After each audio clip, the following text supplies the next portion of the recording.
George Lichtheim, 1912–1973. As a student of Marxism and historian of ideas, as an original thinker and a writer of exceptional brilliance, George. By Walter Z. Laqueur. As a student of Marxism and historian of ideas, as an original thinker and a writer of exceptional brilliance, George Lichtheim, who died in April of this year, first came to the attention of general readers with the publication of Marxism in 1961. Previously, he had been known to a limited intellectual circle in the United States as a first-rate political journalist and the author of numerous articles erudite, witty, often splenetic on a variety of subjects. In England only a very few had heard of him. He belonged neither to the political cultural establishment nor to any of the anti-establishment cliques, and he had wisely, as students held no real interest for him and he was not an outstanding speaker, resisted attempts to draw him into the academic world. Up until the very end it was difficult to place him. Was he a gifted dilettante or a thinker of major importance? Where did he belong politically? His writings, though lucid, were of great complexity, and defied usual categories. Though they abounded in ideas and forcefully stated opinions, they held no single message. For this reason, and because he did not identify with any organized political movement, George Lichtheim never achieved the kind of vogue that came the way of a number of political thinkers in the 50s and 60s, despite the fact that he was intellectually superior to almost all of them. George's encyclopedic knowledge, his deep powers of intellect, his phenomenal memory and total independence of judgment, above all the rare gift of synthesis which he possessed, should have led him to write a large, fundamental work analyzing the basic political and cultural trends of our time. But he shied away from this task, for which he was uniquely equipped, except, indirectly, in his last book, Europe in the 20th Century, written in a few months at a time of great personal stress. For all his intellectual arrogance, George was too modest in appraising his own talents. He considered himself a mere historian of ideas, and in his very last letter to a friend he wrote that he would probably be remembered as a popularizer. Like his accomplishments, his abilities were greater than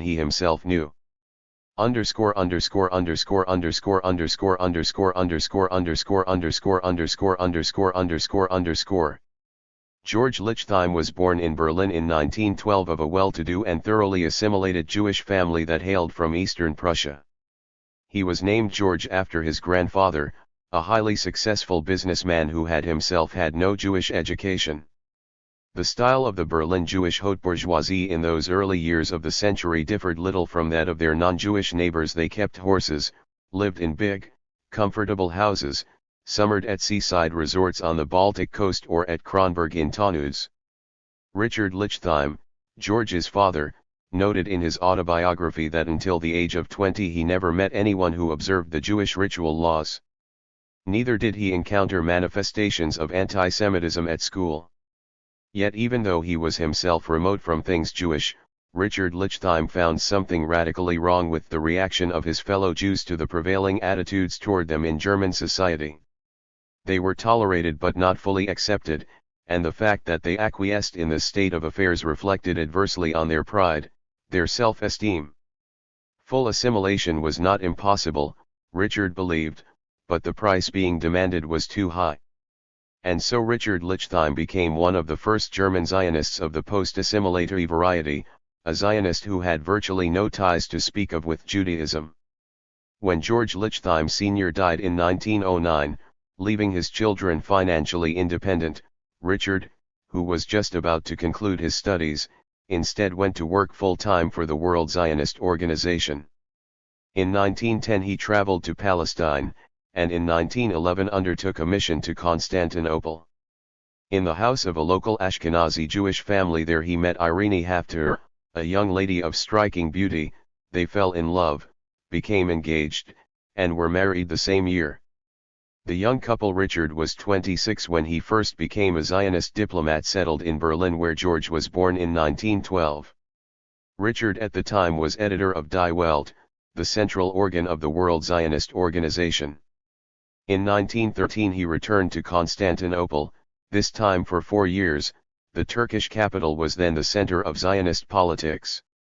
Owing to his connections with the German Foreign Ministry, Richard Lichtheim was able to play a role in the history of Jewish Palestine which until recently has not been fully recognized. It was his intervention that helped pressure the Turkish authorities to cease expelling Jews from Palestine after the outbreak of the war, but for him and a few of his colleagues there would have been no Jews left in Palestine by 1917 and the Balfour Declaration might have remained a dead letter. Richard returned to Berlin in 1917, and the family took an apartment in the Lietzenberger Strasse, Oliverplatz, a few yards from the Kurfürstendamm. George once told me that one of his earliest political recollections was watching the return of the defeated Imperial Army in 1918. Immediately after the end of the war the Lichtheims decided to emigrate to Palestine, and Richard moved to Holland on the assumption that it would be easier to obtain an immigration permit from a neutral country. From Amsterdam he was recalled by Chaim Weizmann to join the Zionist executive in London. For the next 2 years George went to school in Hampstead, where he excelled, mirabile dictu, in athletics. Those who knew him in his London school days remember him as an exceedingly well-behaved boy. But Berlin, where the Lichtheims returned in 1923, was incomparably more exciting than London, and the next 10 years, of high school and university, were the really formative ones in his life. These two were the golden years of the Weimar Republic, the Second Periclean Age, with Berlin serving as the center of the avant-garde world, the spearhead of everything new and exciting, the capital of the modern theater and the cinema, of neo-Marxist thought and of psychoanalysis. Historians have called this period a false blossoming, a dance on the rim of a volcano, but contemporaries saw it differently, at least before 1930 when the Nazis emerged as the second largest party in the country. It was in these surroundings that George grew up. Unlike many youngsters his age, he did not belong to a youth movement. Not for him the summer camps, the communal activities, all the neo-romantic trappings and mystique of youth. Instead he moved in a circle of close acquaintances consisting mostly of his own classmates and those of his sister and the sons and daughters of family friends. Relations with his father were good though perhaps not very close. Intellectually they were even then poles apart. Richard was a Kantian, George an almost fanatical Hegelian, where the father was, if anything, anti-socialist. The son had been converted to Marxism at an early age. Yet the two respected each other. George envied his father his outgoing, extrovert personality, his self-confidence. Richard recognized early on the intellectual stature of his son, and saw too that he would not have an easy life. With his mother things were a little more complicated. Moody, afflicted with a variety of minor diseases, Irene led a withdrawn life. She seldom went out, preferring the semi-darkness of her bedroom, where she read French novels, to the active social life her husband liked to lead. When George enrolled at Heidelberg in 1932 she joined him. Their unusual behavior as far as George's fellow students were concerned. Underscore underscore underscore underscore underscore underscore underscore underscore underscore underscore underscore underscore underscore. Those who attended high school and university with George recall him as strikingly good-looking, with a dreamy look, and also as immensely well-read, a master of German style. Already he exhibited the first signs of that Weltschmerz which marked his later years, the tendency to introspection and biting irony. He had no close friends. He once said that a glass wall separated him from other people. A pattern of unhappy and inconclusive love affairs characterized his youth, as it would his entire life. He became a Marxist as a result of his own reading and long conversations with Boris Goldenberg, a friend of the family and an erstwhile leader of the Communist student organization who left the party in the late 20s. Then, during his year at Heidelberg, Richard Lowenthal exerted considerable influence on him. George at this time belonged to the periphery of the SAP, a left-wing group that had split away from the Social Democrats in the early 30s. For the Social Democrats, utterly lacking in style, dynamism, or an instinct for power, George and his friends had nothing but icy contempt. It seemed useless even to bother criticizing them. The SAP directed its polemical energies instead at the Communists, who despite their suicidal line and Stalin's reactionary policy were not yet thought to be beyond redemption. George read Marx assiduously, including the early writings which had just been discovered. He also studied George Lukács and Karl Korsch at this time, and there was one young ex-Marxist writer of great originality, Franz Borkenau, in whom he saw a kindred spirit. Borkenau was a genius of sorts, a man of deep insight and erudition, though he was frequently mistaken in his political analyses and prognostications. One could profit from his mistakes rather more than from the incontrovertible findings of pedestrian thinkers. In the preface to Marxism, George acknowledged his debt to this Argonaut of the spirit. Aside from Gershom Scholem, and to a certain extent in his last years the German philosopher Jürgen Habermas, Borkenau was the only one whom George ever acknowledged as his master, this, despite the fact that Borkenau became an outspoken anti-Marxist in later life. When George went to Heidelberg in April 1932 at the age of 20, it was in order to study law, a subject which turned out to be not of the slightest interest to him. Nor did he devote a great deal of time to politics, limiting his activity to discussion meetings and, on one or two occasions, distributing sap leaflets in nearby villages. He would get up late, attend a lecture or look up a book in the Institute of Social Sciences, have lunch at the Heberlein restaurant in the Schlossgraben, and proceed from there to the Kaffeehaus, a coffee house in which foreign papers were available.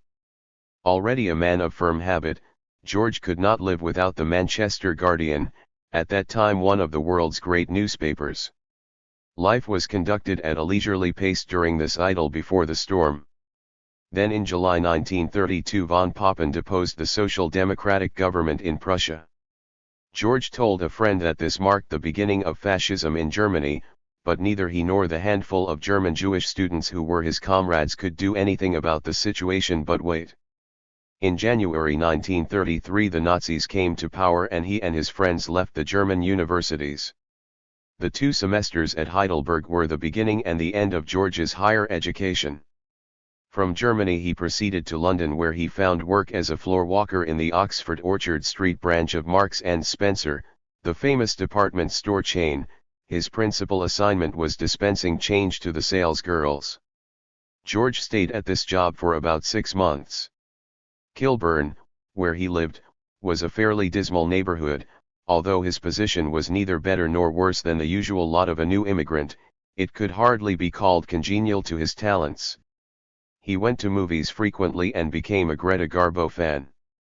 I am not certain whether George was fired by Marks & Spencer or whether he left of his own accord, but his stay in London came to an abrupt end in the summer of 1934, when he left for Palestine. In some respects this was an anticlimactic move, a transition from the political center of the Western world to a semi-civilized backwater in which Europe and European culture seemed light years away. Palestine was a strange, unfamiliar country to George, with its mix of British colonial administrators, Arabs, and an East European Jewish establishment with which he had nothing in common. George had never been a good Jew. He considered the Zionist idea of an ingathering of exiles crazy, and while he had every sympathy for the Jewish settlers, and later for the Jewish state, he remained firmly convinced that everyone would have been much better off without Zionism's antiquated ideology. According to his Marxist convictions, the age of small nations and states was very nearly over. Underscore underscore underscore underscore underscore underscore underscore underscore underscore underscore underscore underscore underscore. Yet with all these reservations, and despite the difficulties of acculturation, George never learned Hebrew properly, though his Hebrew was not as bad as he pretended. Jerusalem in the 30s had its compensations. The neighborhood of Rehavia, where he lived, was what sociologists call a face-to-face community, and George became part of it. After a false start in business, for which he had no aptitude, he joined the staff of the Palestine Post in 1935, eventually he became its foreign editor. For the first time in his life he was earning his living at a job which provided some satisfaction, even though he began grumbling early on about the limited scope provided by a small-town newspaper. The Palestine Post was actually not a bad newspaper at all. In fact, it was the best English-language paper between Paris and Calcutta. Gershon Agronsky, the paper's founder, not a great writer himself but a brilliant editor, had the insight to recognize the outstanding ability of this awkward and aggressive young man, and the faith both to hire him and then to keep him on despite his frequently outrageous behavior. His colleagues called him Poor George, in view of his unchanging pessimism. George was convinced, and so wrote, that the British policy of appeasement would be continued indefinitely, that Hitler would occupy Poland without a shot, and that the invasion of Britain was imminent and would likely succeed. At the same time he was quite certain that Hitler would lose the ensuing war. In general, on short-term political trends George was not a reliable prophet, while on long-term developments he was seldom totally wrong. 1 In those days, the analyses of world politics he wrote for the Palestine Post, though undeniably brilliant, sometimes erred on the side of rationality. For the imponderables of politics, both national and international, he would acquire a feeling only in later years. When the Spanish Civil War broke out, George felt morally committed to join the Republican forces. The fact that he did not bothered him long afterward. He had no such qualms of conscience about World War II, however, perhaps having formed a more realistic assessment of his own potential contribution to the war effort. His military training was limited to a 4-day course at Neve Yakov arranged by the Haganah about the time of the El Alamein campaign. There, along with other members of the Jerusalem intelligentsia, he was taught how to shoot and throw a hand grenade. But Gershon Agrinsky had decided that George's place during the war was in the editorial offices of the Palestine Post, and so it was to be. During his Jerusalem years George led a relatively normal life, much in contrast to the years before and after. He had a circle of friends and acquaintances from Berlin and London, Lee Ben-Dor, T.R. Fievel, Boris Goldenberg, and others. His parents had moved to Jerusalem. Through the philosopher Hans Jonas, whom he had known in London, George came in contact with a group of scholars, all a bit older than himself, who provided company, intellectual stimulation, and the education he had missed receiving in Germany. For several years, every Saturday afternoon, a group known as Pilotsch met for tea and cake in George's little rooftop apartment in Radak Street, opposite the Italian consulate. In addition to George, Pilotsch consisted of the Orientalist H.J. Polotsky, Hans Jonas, Hans Louis, the physicist and historian of science Shmuel Sombersky, Gershom Scholem, and occasional visitors. Originally the circle had met in Hans Louis' apartment and had included women, but as one by one the members got married the group became exclusively male in constitution. The conversation ranged from metaphysics to analyses of the latest reports from the Russian front. Members of the group were fond of writing poems in German, in the style of Goethe, Schiller, or Heine, in honor of a friend's birthday or some other important event. A great deal could be written about this remarkable group of intellectuals, their quarrels, the inspiration they provided one another. But what is of importance here is that they and their wives provided a kind of home for George Lichtheim and made for a certain stability in his life. Twice a week he went to the movies with a girlfriend, followed by dinner at Hesse's, the leading Jerusalem restaurant. Several times a week he saw his analyst, a gentleman of great erudition in philosophy and other fields, much in contravention of Freudian orthodoxy. Their dialogue ranged over a wide spectrum of intellectual topics. At this period too George translated Skolem's magnum opus, Major Trends in Jewish Mysticism, into English, and, prodded by Hans Jonas, pursued his philosophical studies. For a while he also undertook to learn Arabic and Russian with Polotsky, but did not acquire much proficiency. He could recite the beginning line of Tatiana's letter to Yevgeny Onegin and a smattering of kitchen Arabic. George kept in touch with most of his Jerusalem friends up to the end of his life. These, he often said, were his happiest years. Underscore underscore underscore underscore underscore underscore underscore underscore underscore underscore underscore underscore underscore. As the war drew to its close, George decided to leave Palestine. Whether for a year or 5 or forever was not clear to him at the time. He once told me that the subsequent decision to settle permanently in London rather than Germany came to him one day in the middle of the war as he was reading an article by Martin Buber, of all people, in the waiting room of a Jerusalem physician. In autumn 1945 he went to cover the Nuremberg trials for the Palestine Post. This was followed by an extended visit to Europe, in the course of which it became clear to Gershon Agrinsky that George would not return. Albeit with a heavy heart, Agrinsky decided to keep him on as European correspondent.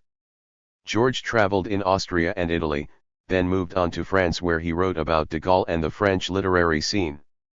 All in all, he saw a Europe in ruins but full of life.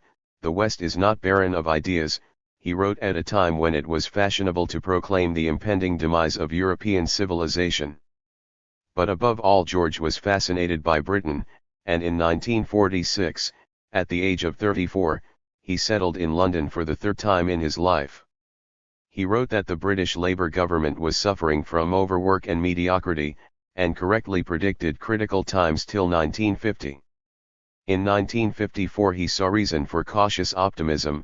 New realism had prevailed, and John Bull had lost a lot of fat but acquired bigger brains in the process. But the Foreign Office's handling of the Suez Crisis made him despair of British statesmanship. A series of scathing articles on Anthony Eden provoked a reaction from the Foreign Office, through the British Embassy in Tel Aviv, in the form of vague threats of expulsion. Yet his infatuation with Britain withstood his outrage and or cynical despair at British politicians. English Jewry, on the other hand, might as well not have existed for George. He found it inferior in most respects to German, Russian, or American Jewry, and to the best of my knowledge in all his years as a correspondent in London he never once commented on it. This non-recognition was mutual. The Anglo-Jewish establishment traditionally has not had much use for intellectuals unless they have been knighted or received the Nobel Prize. At George's funeral the Jewish community of his adopted country was not represented. Scanning his journalistic writings during the post-war decade, one is struck in retrospect by the multitude of exceedingly astute comments, and a number of truly astounding foresights, on the emergent character of the Cold War, for example, on American foreign policy, and on Soviet policy in the Middle East. At the same time there were the inevitable misjudgments of a political commentator who hardly ever deigned to go to briefings or press conferences but produced think pieces at home. From a strictly professional point of view, George qua foreign journalist was the bane of all his editors. He never kept copies of his cables or articles, and attempts to query a specific statement were fruitless. He made up for this, and more, by maintaining in his work the highest possible standards of intellectual rigor and cogency, and by his unique combination of corrosive wit, skepticism, and the irrepressible delight he took in the powers of the critical intelligence to explain and interpret the behavior of men in society. Early on during his stay in London, George began to publish articles and criticism in British and American periodicals, The 19th Century and After, the Cambridge Journal, and on the other side of the Atlantic in Commentary, Partisan Review, and The New Leader. He became a member of the editorial committee of the 19th Century and for a while its chief editor. His association with Commentary led in later years to a prolonged stay in New York as a member of the editorial staff, and after his return to London to permanent association as a contributing editor. During the 50s the journalist became an author. He had not yet lost his interest in current affairs, but philosophy, history, and the social sciences came increasingly to preoccupy him. He had read voraciously and more or less systematically in these subjects ever since high school. In conversation he was given to ex cathedra statements which brooked no contradiction. But to write a book seemed a different proposition altogether. In 1943-44 he had composed a work on the politics of the post-war world, in which among other things he had predicted the advent to power of the Labour Party in Britain, though he attributed to the party a greater degree of farsightedness and determination than it was actually to demonstrate. At the time George Lichtheim was an unknown, and a leading British publisher whom he approached showed no interest in the manuscript. This setback discouraged him, and it was only 10 years later that he began work on another book which was a success, THIRD-WORLDISM, but not much more. With Marxism in 1961, the transition was achieved from political journalism to historiography and, above all, to the study of the socialist movement which was to occupy him for a decade. Underscore underscore underscore underscore underscore underscore underscore underscore underscore underscore underscore underscore underscore George Lichtheim became the leading historian of socialism of his time.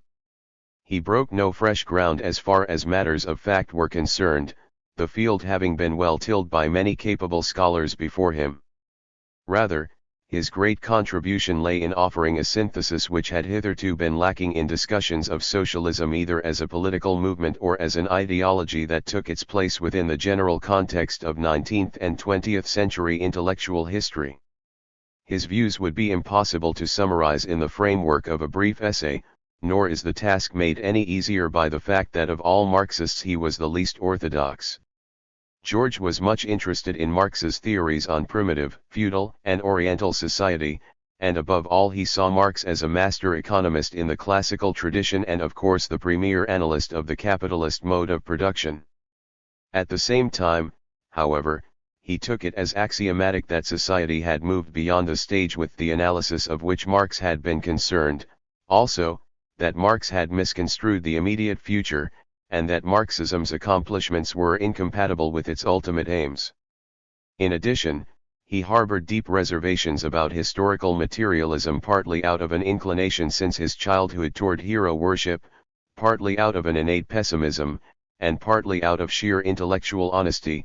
But for Lenin, communism would not have come into power in Russia. Without Hitler, in all probability Nazism would never have prevailed in Germany. A theory which belittled the role of the individual seemed therefore of limited use to a student of history. Furthermore, George's Jerusalem friends had demonstrated in countless conversations that in history the economic base was often of little help in explaining the ideological superstructure. What then attracted George Lichtheim in Marxism? As Eric Hobsbawm has expressed it, Marx's dreams and visions rather than his theories.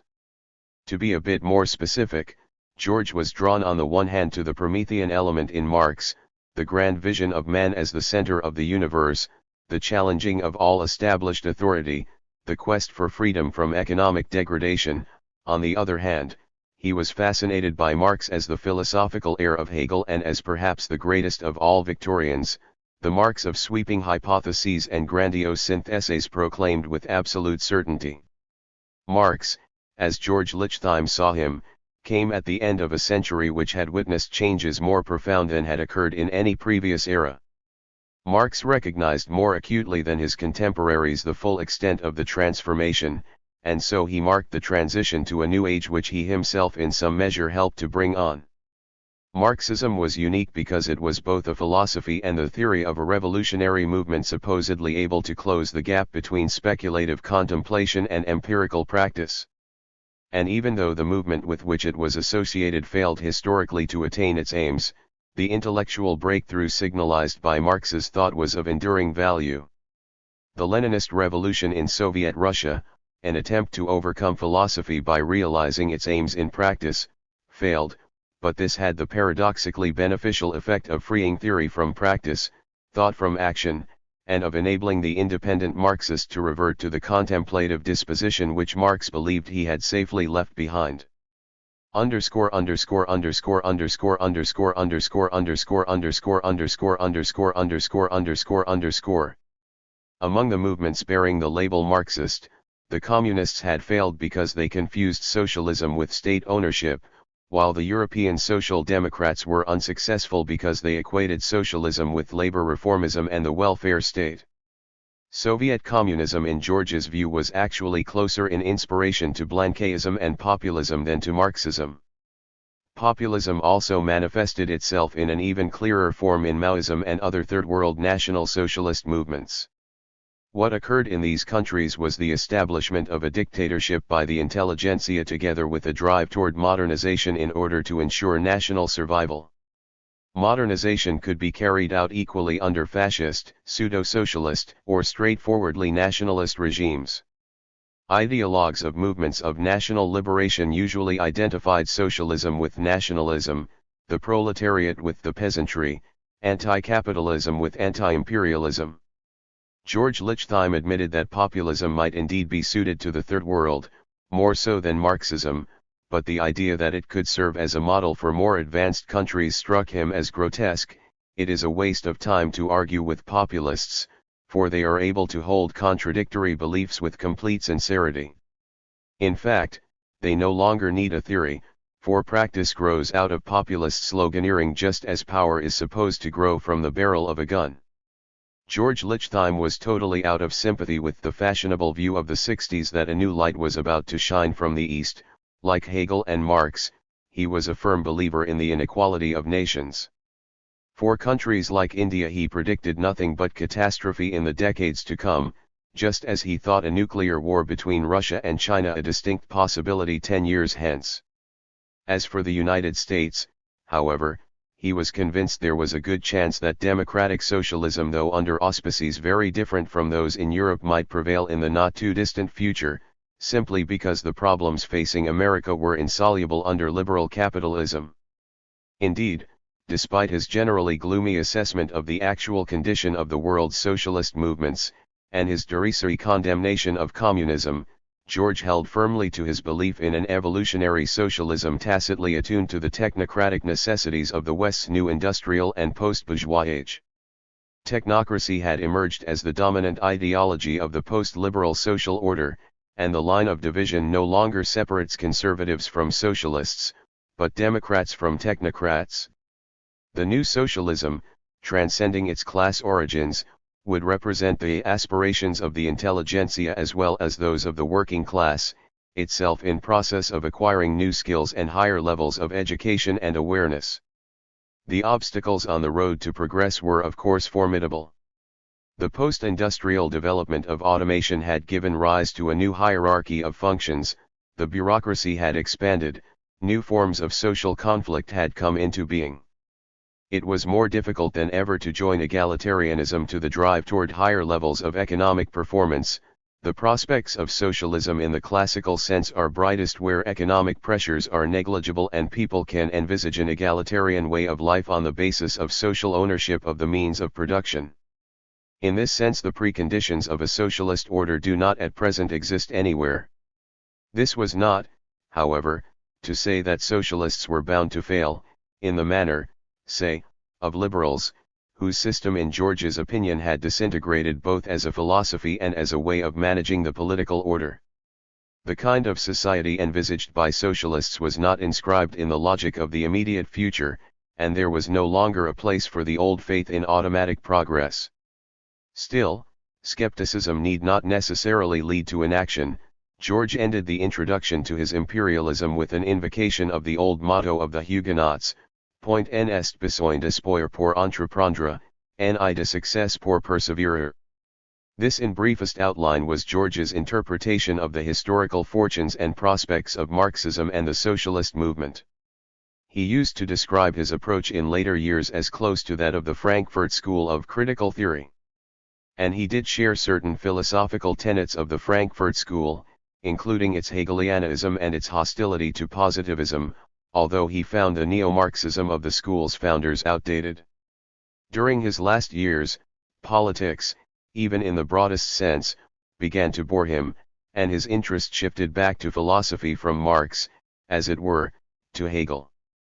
But he wondered whether there was any point in pursuing philosophical studies since the philosophers had not been notably successful in either interpreting or changing the world.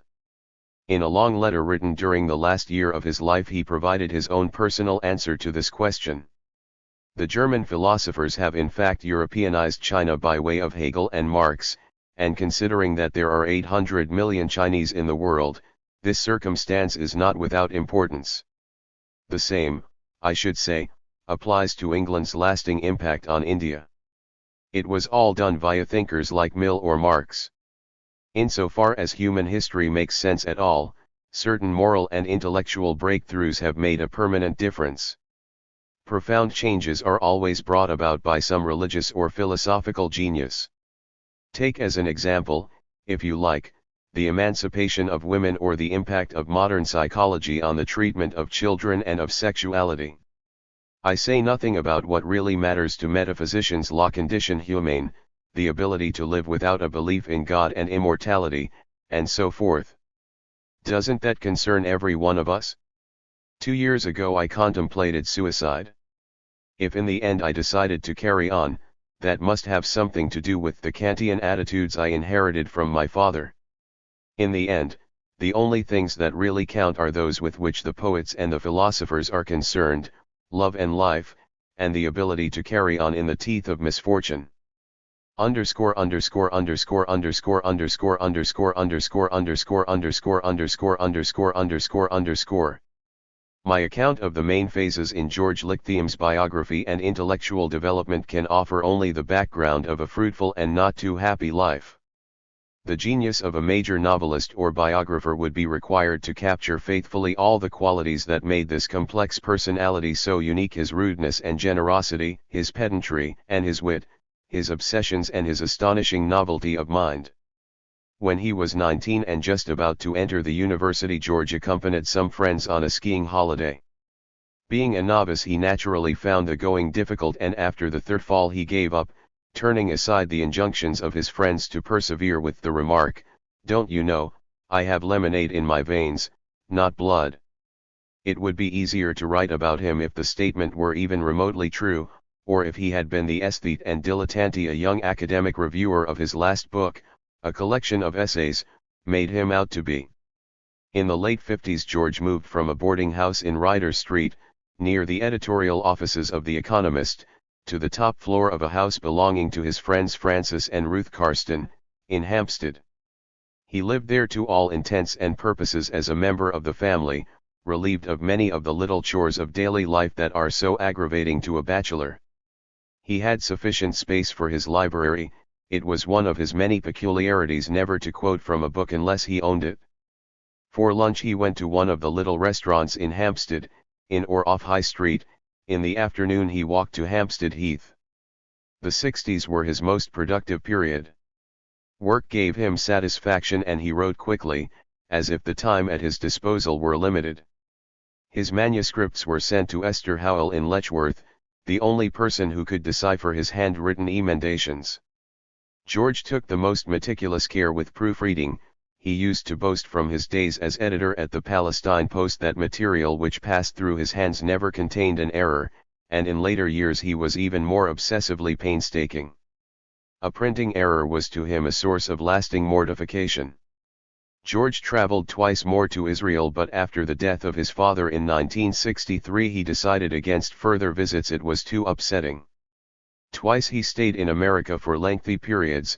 He fell in love with San Francisco, and liked the intellectual stimulation provided by New York, but did not for a moment consider living in America permanently. His entire outlook was European, and he felt ill at ease in an atmosphere which lacked history and tradition. The writings of American social scientists provoke some of his most sarcastic essays. In later years he very seldom left London. Every trip became a major trial involving countless decisions that disturbed his daily routine. Dinner invitations were accepted only if the host lived not too far away. At 10:30 or 11 he would get up and leave. In the 60s too came fame. His books were translated into several languages, and widely adopted as textbooks. There were teaching offers from many universities. Even in England people took notice. George's contributions to the Times literary supplement were widely read and discussed.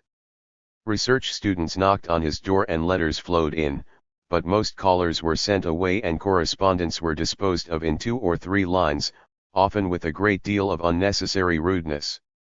After several disastrous love affairs with ladies of intellectual distinction but emotional instability, he re-established contact with his distant beloved of Berlin days. They saw each other rarely, but the relationship gave George the stability needed to function. When she died of cancer in 1970 he lost most of his incentive to write. He was increasingly plagued by insomnia, and this condition eventually became the fact overshadowing everything else in his life. He complained of loneliness and isolation. He would have been a welcome guest among friends almost any day of the week, but this was not what he had in mind. Our conversations during the last year or two were dominated by one subject: suicide. George was reading Schopenhauer, listening to recordings of Bach, and had virtually stopped working. The old aggressiveness had gone out of his talk. Was there anything more for him to do? A biography of Marx in 2 or 3 volumes, perhaps, or a history of political thought in the 19th and 20th centuries. Others could do it as well. He would disappear when he wanted to, he asserted, not when the doctors said. A first attempt to take his life acted as a kind of shock therapy. He had always tended toward melancholy and pessimism, yet at the same time the will to live was still strong. He had wanted to die, but now he found he wanted to live. He said that he had gotten it out of his system and would not try again. His friends half believed him. I did not see him for 2 months during the spring. On Easter Monday, Theodore Draper, who had had lunch with George a few days before, came to tea. We talked about George and how much better he seemed. In the middle of the conversation came a telephone call announcing that George had after all made another attempt to take his life and that this time the attempt had succeeded. He was 61 years old. At the height of the Blitz in 1940, he gave a friend a sealed envelope containing his forecast of the subsequent course of the war. Among other things, his predictions concerning the campaigns in North Africa and in Russia turned out to be amazingly accurate. His only mistake was in assuming that the war would end in 1943 with the opening of an Allied Second Front in Europe.